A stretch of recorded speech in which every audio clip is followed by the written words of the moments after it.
Pay close attention to this man, Julian Vane. It is 5:12 p.m. on a Thursday in November, and the California coastline is beginning to disappear under a shroud of Monterey's infamous Great Gray Fog. Julian is 28 years old, a marathon runner with a resting heart rate that most elite athletes would envy, and a high school history teacher who spent his morning lecturing on the fall of the Roman Empire. He is pulling his silver sedan into a gravel turnout at the Cypress Point Overlook, a place known for its romantic sunsets, but tonight it is a wall of mist and crashing surf. Julian isn't here for the view. He is meeting someone he has known for 24 years, someone who, when Julian was only 4 years old, reached into his chest cavity and repaired a shredded mitral valve, literally giving him the decades of life he has enjoyed since.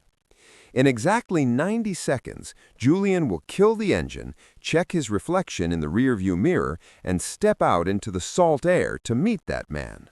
He believes he is meeting a mentor. He believes he is meeting a savior.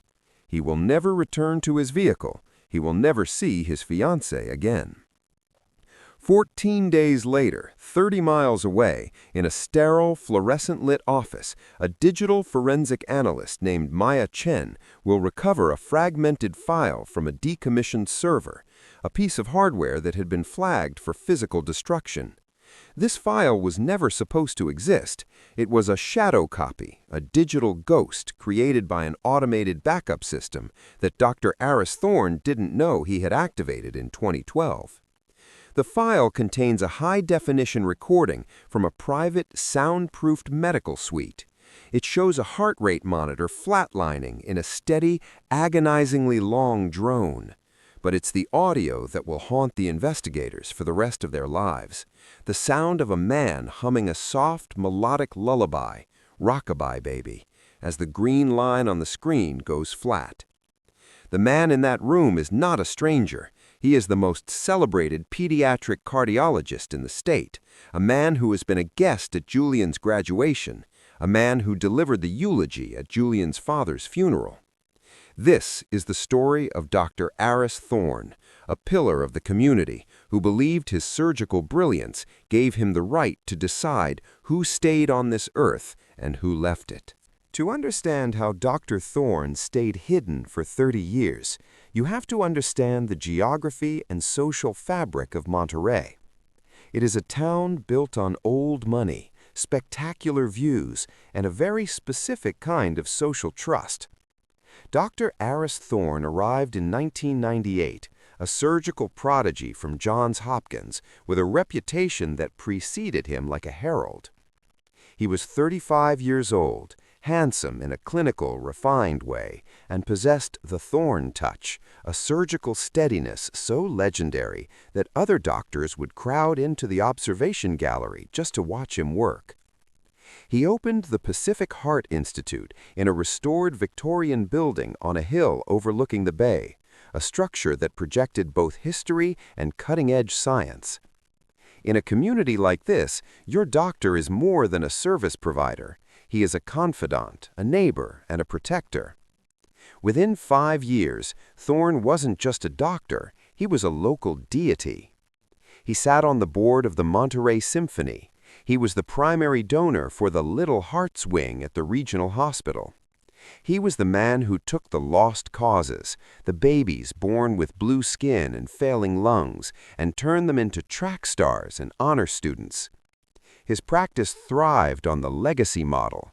He didn't just treat you once, he followed you for life, creating a bond of gratitude that was functionally unbreakable.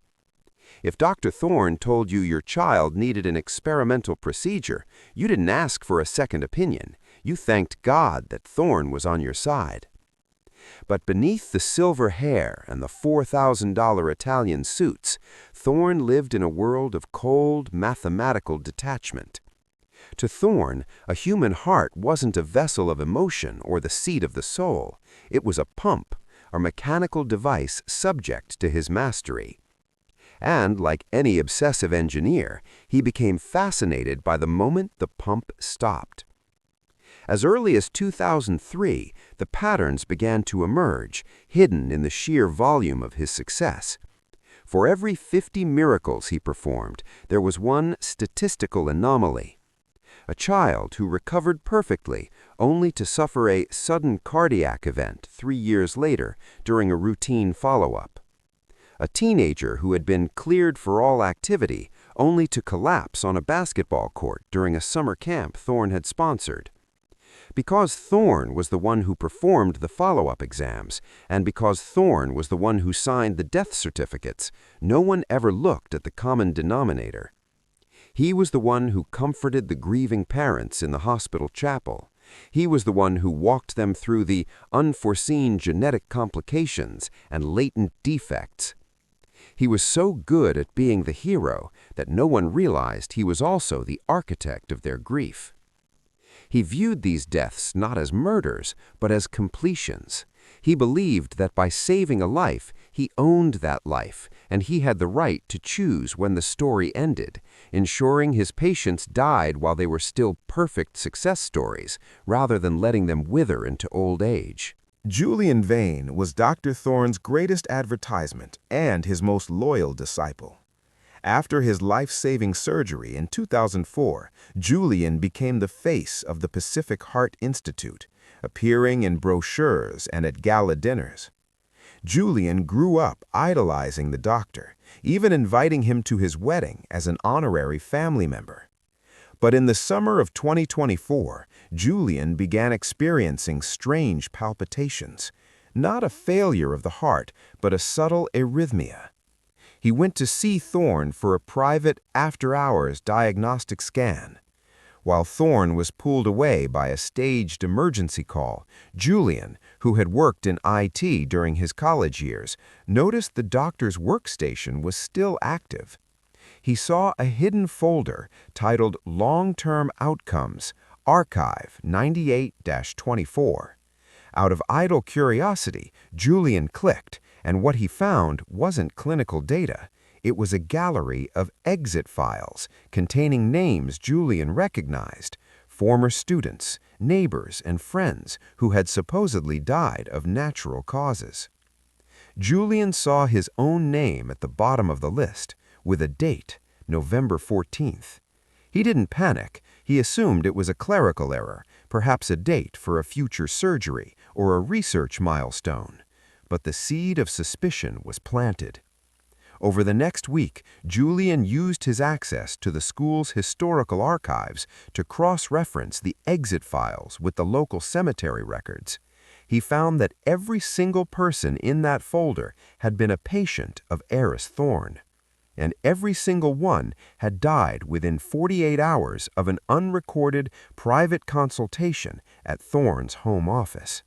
The realization hit him like a physical blow. The man who had saved him was a predator, and Julian's own expiration date was only days away. On November 12th, Julian made a fatal mistake born of 20 years of trust. He called Dr. Thorne on his personal cell phone. He told him he had seen the folders. He told him he wanted to understand why his name was on a list of completed cases. Thorne's response was a masterclass in gaslighting. He laughed, a warm, paternal sound, and explained that Julian had misinterpreted advanced biometric research regarding cardiac longevity. He told Julian that because his heart was so unique, he was part of a prestigious study, and he invited Julian to the Cypress Point Overlook to see the physical research papers. On the night of November 14th, Julian arrived at the Overlook, his heart rate spiking to 110 beats per minute as recorded by his smartwatch, not out of fear, but out of the exertion of the wind. At 5:18 p.m., the heart rate monitor simply stopped transmitting. Dr. Thorne had used a pressurized, silent sedative dart to incapacitate Julian in seconds. He didn't throw Julian off the cliff. He drove him back to his glass-walled mansion, to the soundproofed laboratory built into the cliffs beneath his wine cellar. The investigation into Julian's disappearance initially centered on the cliffside, with the police assuming he had jumped. But Detective Elias Vance felt the doctor's grief was too performative. The breakthrough came when Maya Chen recovered the black box file from the decommissioned server.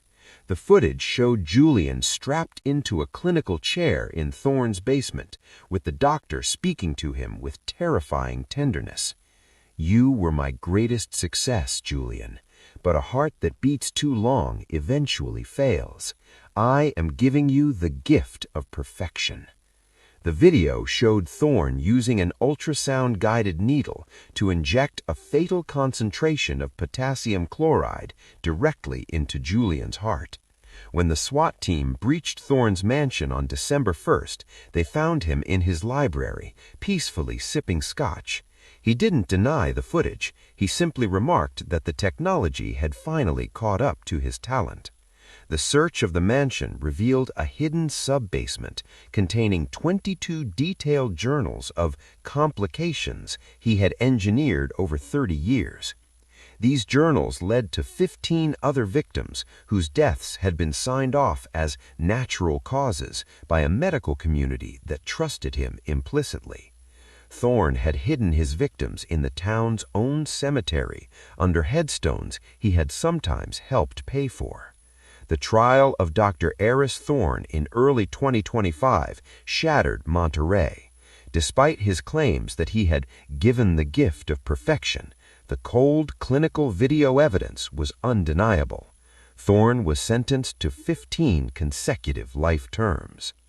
Today, the Pacific Heart Institute is a pile of rubble, and the glass mansion on the cliff has been seized to pay for a memorial garden. For the families, the healing is slow. They look at their own children, the ones Thorne genuinely saved, and live with the haunting question of why he chose some to live and others to die.